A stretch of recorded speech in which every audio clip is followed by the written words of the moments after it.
parler ce soir, en fait, c'est justement, c'est classique, vous devez être tanné d'en entendre parler quasiment. En fait, on va parler de comment concrétiser ses objectifs. Parce qu'en fait, souvent, on va se mettre des objectifs, et moi la première d'ailleurs, qui sont irréalisables. Pourquoi moi je dis ça? Parce que souvent, on va se comparer à quelqu'un qui a une situation totalement différente de la nôtre, puis on va espérer imiter cette personne-là parce qu'elle nous inspire, parce qu'on la trouve réaliste, qu'on la trouve intéressante ou simplement parce que c'est une personne qui semble avoir une bonne méthode de travail. Il faut penser aussi quand on fait ça, d'ailleurs j'ai eu un super beau coaching aujourd'hui par rapport à ça, que en fait, quand on se compare à quelqu'un d'autre, on oublie souvent de tenir compte d'une chose. Bien, de plusieurs choses, mais une entre autres, qu'on n'a pas le même bagage de vie que cette personne-là, en fait. Donc, c'est difficile de se comparer à quelqu'un qui a un bagage de vie totalement différent d'une autre, qui n'a pas la même situation familiale, qui n'a pas la même structure, le même support en arrière parfois même. On n'a pas des obstacles qui sont les mêmes. On vit tous un peu les mêmes gros problèmes en entrepreneuriat généralement, mais à différents moments et de différentes façons. Donc, c'est pas parce que moi, maintenant, j'ai eu de la misère à avoir de la reconnaissance, ben, que l'autre personne à côté de moi va avoir de la misère à avoir de la reconnaissance en démarrage. Peut-être que ça va être plus loin dans son entreprise. Ça varie vraiment. Et moi, j'aime bien utiliser l'outil qui s'appelle le Vision Board. Vous en avez sûrement déjà entendu parler. Sinon, je vous explique rapidement. Vous prenez une feuille, vous écrivez absolument tous les rêves qui vous viennent. Généralement, j'aime bien combiner ça avec l'exercice des 100 rêves. Pourquoi 100? Ça a l'air gros, un peu pour rien, mais je vous confirme qu'on ne va pas tout écrire les 100 sur le Vision Board. Le but, c'est simplement d'aller vraiment plus loin que ce qu'on aurait cru. Si je vous demande juste d'écrire vos objectifs sur une feuille, vous allez peut-être m'en sortir 20, 30, 50 si vous êtes quelqu'un d'assez passionné et qui a des objectifs élevés. Par contre, si je vous demande d'en sortir 100, vous allez me sortir des choses qui paraissent anodines pour vous, mais que si vous aviez aucun budget limitant, que si vous aviez le temps que vous vouliez pour investir, ferait une différence dans votre vie, mais qu'aujourd'hui, c'est impossible à imposer, soit pour des raisons financières, soit pour des raisons de temps, d'énergie et tout ça. Donc, ça peut être quelque chose de super intéressant à faire. Souvent, je vais voir les gens qui vont mettre leurs premiers objectifs, c'est ce qu'ils veulent vraiment au cours de l'année. Ce qui va arriver proche, et ça, c'est super.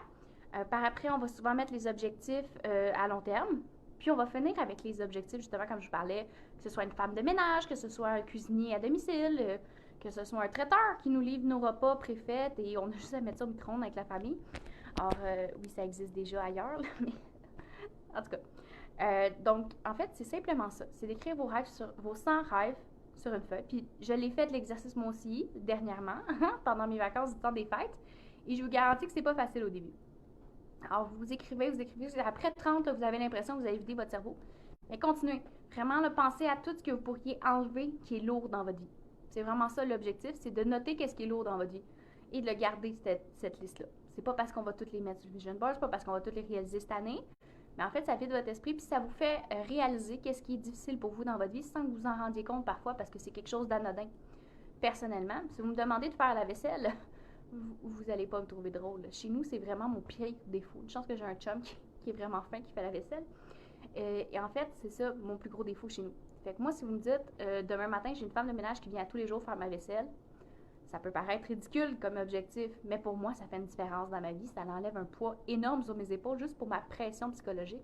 La charge mentale, comme on appelle, entre autres, qui est souvent plus présente, pas plus présente, mais disons plus lourde chez les femmes d'une certaine façon, parce que la charge mentale chez les hommes, elle est différente. Souvent, les hommes vont vouloir pourvoir et la femme va vouloir tout gérer et tout rendre tout le monde heureux.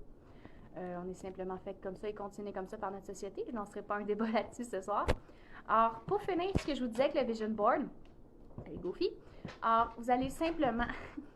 vous allez simplement aller sur votre carton et écrire les rêves les plus importants pour cette année, au maximum pour l'année prochaine. Si vous avez des très grands rêves, comme exemple faire le tour du monde, ça vous pouvez l'écrire sur votre Vision Board, bien sûr. Mais je vous recommande de garder le plus de place au centre pour ce que vous voulez maintenant le plus rapidement possible. Et vous pouvez y aller, par exemple, certaines personnes vont y aller en ordre chronologique de gauche à droite, de haut en bas, selon ce qu'ils préfèrent. Fait que c'est vraiment, faites-le comme vous voulez. Ça peut être des dessins.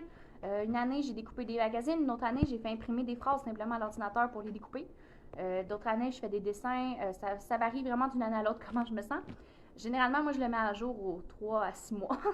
Donc, c'est pas mon premier cette année. Mais laissez-vous de l'espace, en fait, pour noter vos progrès. Si je vous donne un exemple, souvent, c'est facile à faire comme exemple, ça. Si vous voulez 10 nouveaux clients cette année, je vous donne un petit chiffre, là, mais ça dépend de votre entreprise.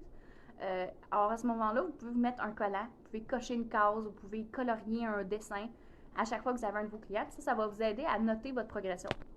Puis souvent, on oublie de faire ça, suivre nos progrès dans nos objectifs. Parce qu'en tant qu'entrepreneur, on va beaucoup se mettre des objectifs, une grosse liste d'objectifs, mais on ne se met pas de temps à l'horaire pour les faire. Puis on se met pas de tableau de suivi ou on se met pas de rappel. Puis on fait juste arriver une fois de temps en temps qu'on tombe par hasard sur notre liste d'objectifs ou se taper sur la tête constamment. Fait que, s'il vous plaît, arrêtez de vous taper sur la tête. C'est vraiment pas une solution. Ça vous aidera pas. Ça vous fera pas aller plus vite. Ça vous atteindra pas vos objectifs. Ce que je vous suggère, de 1, le vision board. De 2, que ce soit sur le vision board ou que ce soit dans un cahier que vous avez dans votre agenda, que vous avez toujours avec vous. Moi, c'est dans mon planificateur. Ça vous prend une grille de suivi, des nouvelles habitudes de vie que vous voulez mettre en place. C'est des habitudes de vie. Que ce soit faire la comptabilité à toutes les semaines, vider votre boîte vocale à tous les jours, que ce soit passer le balai à tous les jours, que ce soit ajouter 30 minutes d'exercice à tous les jours, que ce soit aller vous entraîner 3 fois par semaine. Mettez-vous un tableau ou une feuille ou un dessin que vous allez pouvoir colorier ou faire avancer à chaque fois que vous allez réaliser votre objectif. Pourquoi? Parce que parfois, ça ne va pas bien aller. On a tous ça, hein, ça nous arrive tous d'avoir le blues une fois de temps en temps dans notre vie. Et puis, c'est ça que ça va aider. Quand vous avez votre tableau de suivi, vous allez pouvoir voir vos réussites. Ce qui veut dire que quand vous avez une journée où vous avez une rechute, par exemple, si vous avez décidé d'arrêter de boire de l'alcool, que vous avez décidé d'arrêter de manger du sucre, que vous voulez faire du sport à tous les jours, bien, s'il y a une journée où vous n'allez pas courir, bien, vous n'allez pas trop vous taper sur la tête. En tout cas, ça va vous aider à ne pas le faire. Pourquoi? Parce que vous allez avoir votre tableau devant vous qui vous dit « Ouais, j'y ai pas été aujourd'hui, ok, je vais faire mieux demain, mais ça fait déjà 15 jours en ligne que je le fais, puis je n'avais jamais couru de ma vie avant ça. » Vous allez voir que c'est pas mal plus encourageant. Donc, je vous laisse là-dessus pour le moment. Si jamais vous avez des questions, si jamais vous avez besoin d'aide pour brainstorming ou si vous avez besoin d'outils, faites-moi signe, ça va me faire plaisir de vous aider. Puis c'était simplement ça dont je voulais parler en ce début d'année. Souhaiter la bonne année d'ailleurs. Remercier tous mes clients pour cette année. J'ai eu une super belle première année. Elle n'est pas finie. Nous autres, notre année pour Pékin finit en mars. Mais ça fait déjà dépassé 8 mois qu'on est en affaires là, et c'est vraiment génial. Je vous remercie beaucoup. Je prends le temps de faire tout ça parce que sans vous, ça n'existerait pas, Pékin.